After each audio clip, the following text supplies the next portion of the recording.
Welcome to Cord Cutting Today for October 22nd, 2019. This is the show where I break down some of the biggest stories happening in the world of cord cutting right now and giving you my opinion on them. If you want to learn more about these stories, check out the show notes down below. I'll put a link to each individual story in the order I talk about them so you can read about them for yourself and come up with your own opinions. We'll love to hear from you. If you're new here, do me a favor, hit that subscribe button, hit that thumbs up. It's a huge help because it lets YouTube know you enjoy what we do here, and hopefully we can help you break free from the high cost cable TV and still watch the shows you enjoy. Well, real quick before we get into the news of the day, don't forget we have a free app here where you can view all the news we talk about in these videos and a whole lot more that doesn't make it into the videos from cordcuttersnews.com. The app is made for iOS, Android, and more, and is a really great experience with a lot fewer ads in it and a ton of great features like offline reading, dark mode, and more. So check it out, link in the show notes down below to the app.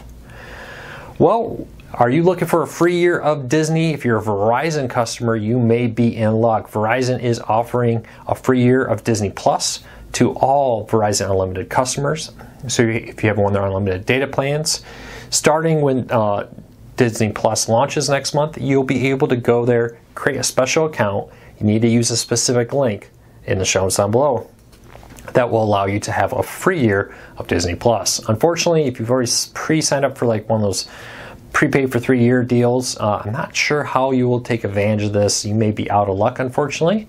But if you haven't, good news with Verizon, you're getting a free year of Disney Plus. This is a pretty good deal for Disney because they get the ability to have a huge subscriber base jump right off the bat. Verizon's one of the largest wireless providers in the United States. And Verizon gets to compete a little bit here because you got T-Mobile offering free Netflix, you got AT&T's, of course, bundling deals with their TV and internet services. Now Verizon, who's been doing this with YouTube TV a little bit, offering like a free month here or there, files and different customers, now can come in and say, hey, the Verizon, Disney Plus customers get it free. So that's a pretty good deal there to help keep customers in with Verizon Wireless instead of having them go, well, you know, if I switch to T-Mobile, I may get free Netflix, etc. I'll be interested to see how many more of these deals pop up in the years to come as streaming services fight for attention. Partnering with companies like Verizon, AT&T, T-Mobile, and Sprint to give their customers free access to the service for a few months or a year could really help them stand out, get a big boost in the subscribers, because the hope here is after that free year, some of these customers will stay around. If you are a Verizon customer and you want to take advantage of this, check out the show notes down below. In the link there is everything you need to know about how to sign up for this, terms, conditions, and more. So check that out. All right, one of the big things I know a lot of people are excited about is new internet service providers. We've heard a lot about SpaceX with their low Earth orbit, high-speed internet that will eventually cover the entire world. Now, this morning we got our first kind of public test, I'll call it. Elon Musk has successfully tweeted through the internet service created by the SpaceX Starlink home internet service out. It happened very early in the morning. As best we can tell, this is the first public tweet to ever come through SpaceX's new internet service, and does show us that SpaceX is continuing to successfully test it as we get closer and closer to a home internet service from SpaceX. Amazon and others are also working on a competitor service, and the difference here, because I know there's internet from space, the difference here is this is far, far lower in Earth orbit. Compared to like one satellite in fixed Earth orbit, this will be a network of thousands of small satellites in very low Earth orbit, handing off the data between the different ones. And it's reportedly meant to take on home internet providers. It will also be great for rural Americans, natural disasters. You know, if the infrastructure has been wiped out from a hurricane or a tornado, the internet from space will continue to operate. So we'll keep a close eye on this. I'll let you know. But yeah, a slightly historic moment maybe going forward in the history of home internet providers that SpaceX has successfully tested their internet service. Sadly, we still don't know the speed. All we know is it'll be fast. They're saying this will be a fast internet service at an affordable cost. What that means to you could mean be different for me, could be different from what SpaceX thinks it will be. So we're going to watch it very closely.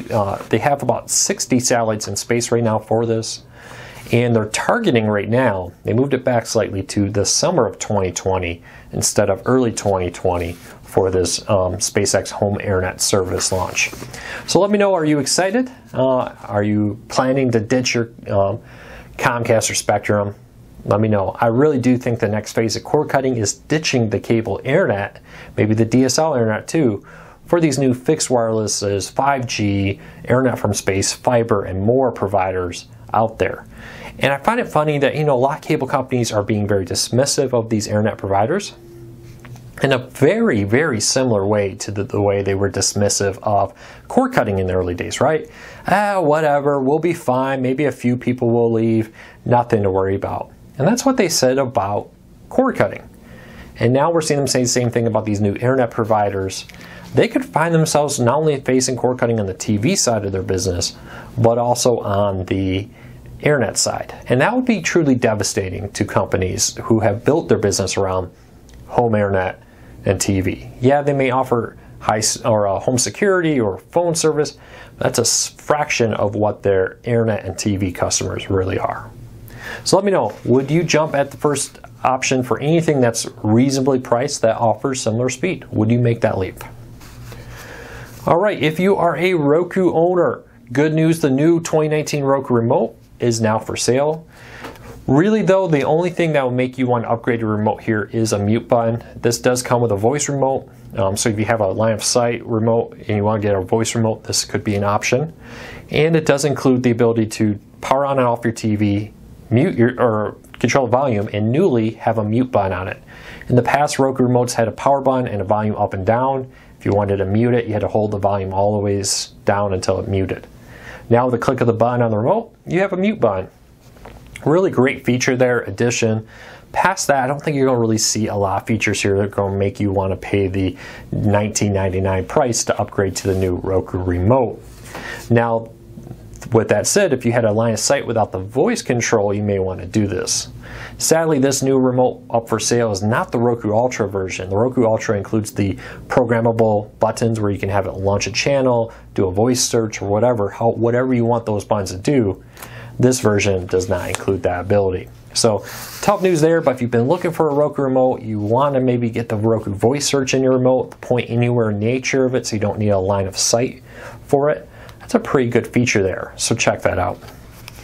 All right, speaking of Roku, Roku announced this morning they're buying an ad tech company for $150 million.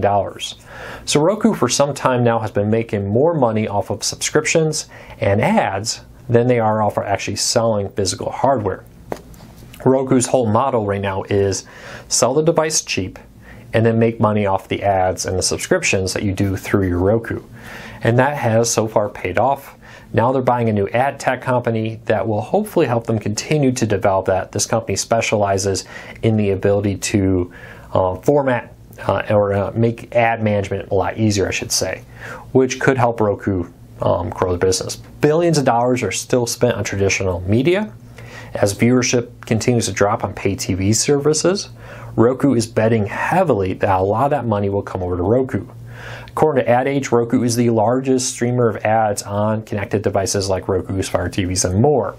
Roku has really been an ad company for a long time now. So it'll be very interesting to see how this plays out. But keep a close eye on this story. Roku is definitely setting themselves up for long-term success, where they can say, hey, here's our OS basically for free. You build the TV, we'll make our money off the ads and more. We'll take care of the software management. One of the big issues with smart TVs is the pricing is very tight. It's very hard to justify, hey, I'm going to sell a TV at this price and then maintain the OS, right? Update it, new features, new products and more. When you just made a small amount of profit when you sold it, now people want support 2-3 years later. When you use something like a Roku Smart TV, Fire TV, Smart TV, Android Smart TV, the TV manufacturer gets their profit right off the bat. Roku, Amazon, and Google make their profit years down the road as they support them with features, ads, and subscriptions. So this is going to be interesting. Roku's really trying to set themselves up in this market. We'll keep a close eye on it. And let me know, do you kind of like it? Do you like the ability, hey, I can buy a Roku for 20 some bucks, knowing that I'm basically paying for it by the ads and the subscriptions I do through the Roku? Let me know. All right, we talked about this recently yesterday that AT&T was having issues with AT&T TV Now Billing. With the price hike, a lot of confusion came because the accounts, when you logged into them on AT&T TV Now, often showed incorrect pricing, either overcharging or undercharging AT&T TV Now customers. Good news, as of late yesterday, AT&T has successfully fixed those billing errors to the best of my knowledge. If you believe you are still being overcharged, or you believe you've lost your grandfathered Go Big promo where you shouldn't have, go and contact AT&T and let them know, hey, I think I'm being overcharged, or I lost my Go Big discount and I should have it. So reach out to them, let them know that. Hopefully they can help you. But as of now, if you log in, you should be seeing the correct pricing on your account. Remember, the price hike does not take effect until the 19th of November. So your next bill after the 19th is the one where you will see the price hike. All right. Next story up of the day, Netflix is getting $2 billion worth of new debt by selling shares. That they say they will focus this on additional content and then some other operating expenses. But it seems like the majority of this money is being targeted towards acquiring new content and probably producing more original content, which makes sense with providers pulling their content from Netflix. And honestly, according to reports, the bidding war for very popular shows, not just that people are pulling them off of Netflix, just the bidding war to get this content is a lot more expensive than it used to be. They're having to spend more money now than in the past, which is probably why Netflix has also been investing heavily in original content. But they announced yesterday that they're going to get $2 billion in new funding by issuing new, basically, debt. And a lot of this will go into new content. Or just as Disney Plus and Apple TV Plus and Peacock and HBO Max will be coming out soon. I'm going to be watching this very closely. I have a feeling that we're seeing the start of a content war a little bit, and where companies are going to try to be producing a lot of hit original programming. We may be coming into a phase here where there's going to be more top tier content, A movies, I guess we'll call them, out there, A plus programming, where these companies are trying to get the next Stranger Things, the next House of Cards, the next Handmaid's Tale, that they can say, hey, this program is so good, you will subscribe even if it's just to watch Stranger Things. So let me know, have you ever subscribed to a service just for a show? Was it The Handmaid's Tale, Stranger Things? Maybe back in the day you went and got Dexter, or so you could watch, or Showtime so you could watch Dexter, or HBO so you could watch Game of Thrones. Have you ever subscribed just to see one show? Leave me a comment, let me know. Speaking of subscribing to get one show, bad news if you're YouTube TV. For the last few months, YouTube TV has offered Showtime at a discounted rate of just $7 a month. Now the price is going back up. It was at this price, now it's going back up to $11 a month, which is the price Showtime is on most services out there. I think it was June of this year, it dropped its price. Showtime was also free for many YouTube TV customers for a while for them to try it out. Now, last night, YouTube TV started to contact Showtime subscribers to inform them of the price hike back to $11, which is consistent with like what Amazon Channels charges for Showtime. So this seems to have been a short-term promotion that they dropped it for a few months to try to generate more interest in Showtime. Now that the fall series are back and the programming people want to watch is back, they're putting the price back to where it used to be. So let me know if you got that notification, what you think. Will you be dropping Showtime? Let me know. All right, our next story up, Dish is moving forward with plans to build a 5G network. So we've talked earlier today about SpaceX launching a home internet service. Now Dish has a while back announced plans to build a 5G network. This is part of Dish's bigger effort to become a cell phone provider and to offer high-speed internet. Dish this week started rolling out requests for proposals to do everything from site acquisition to utility work and building the towers and running the equipment up existing towers and more. Dish is hoping to get all these bids with the goal of covering 70% of Americans with 5G by June of 2023. So about 3 years from now or so, a little over, we will be seeing, according to Dish, their 5G network covering 70% of Americans. And this is great news. Competition forces price changes. Competition can do things like eliminate data caps. We've seen in markets where 3 or more internet providers are available for home internet.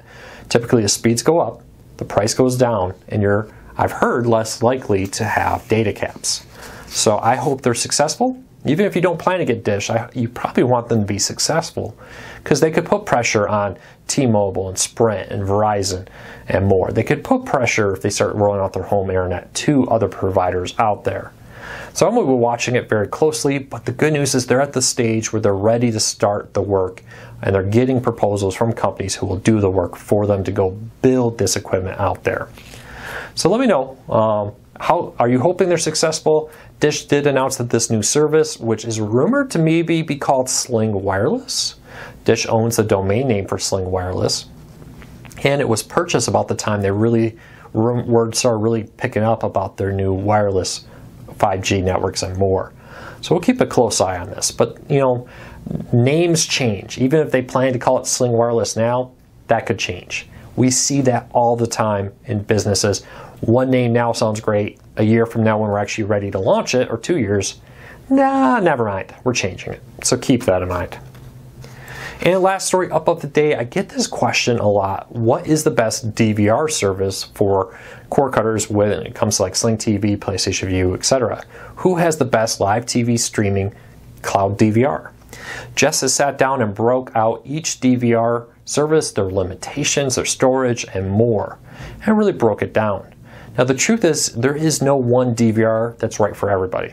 Some people, for example, PlayStation Vue, you get unlimited storage, but it ends after 30 days. If you don't watch it in 30 days or 20 days, whatever it is, it's deleted. Sling TV has a storage limit, but you get to keep it for as long as you want, as long as you don't record over it. Some people want that ability to, a year from now, I want to watch that programming. And some people are like, hey, I don't need to watch it a year from now. I just want to record, and then watch what I want when I want to watch it. So there's really no right or wrong answer here. And so check out Jess's full breakdown there, where she breaks down all the details of all the live TV streaming services. Well, that's it for today. I hope you have a fantastic day.